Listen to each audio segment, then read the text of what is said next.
जो जहर पी चुका हूं वो तुम्ही ने तो दिया है, तुम तो मुझे जिंदगी की दुआएं मत दो, और शोला था जल बुझा हूं, अब तुम तो मुझे हवाएं मत दो।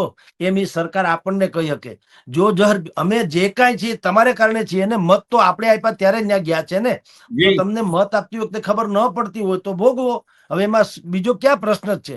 તમને મત આપતી વખતે મેં આપણે શરૂઆતમાં જ કીધું કે તમે મારા કરતા સારાને મત આપવાનું કરો એટલે એક લીટીમાં બધી વાત આવી ગઈ। પછી સારો સારો ઈ ગમે હોય, કોઈ પણ કાસ્ટનો, કોઈ પણ વર્ગનો, કોઈ પણ કોમનો, કોઈ પણ પ્રદેશનો, કોઈ પણ જાતિ, કોઈ પણ જ્ઞાતિ, સારો હોવો જોઈએ। બસ એક મુદ્દાનો કાર્યક્રમ, સારો માણસ છે તો એને મત આપો। આપણે આયાતી ભાયાતીથી માંડીને અનેક પ્રકારના વાડાઓમાં વંટાયેલા છીએ, એટલે આપણે અત્યારે પછી આવી ડિબેટો કરીએ એનો અર્થ નથી થતો। ખેર, આપણી તો ભૂમિકા છે સાહેબ, પત્રકાર તરીકે કે મીડિયા તરીકે જે હોય 100% આપણે લાલટેન ધરવી જોઈએ। બિલકુલ સર, બિલકુલ। પણ સમાજ આમાંથી ધડો લે, બિલકુલ સર, બિલકુલ સમાજ આમાંથી ધડો લે બહુ સારું। જી જી।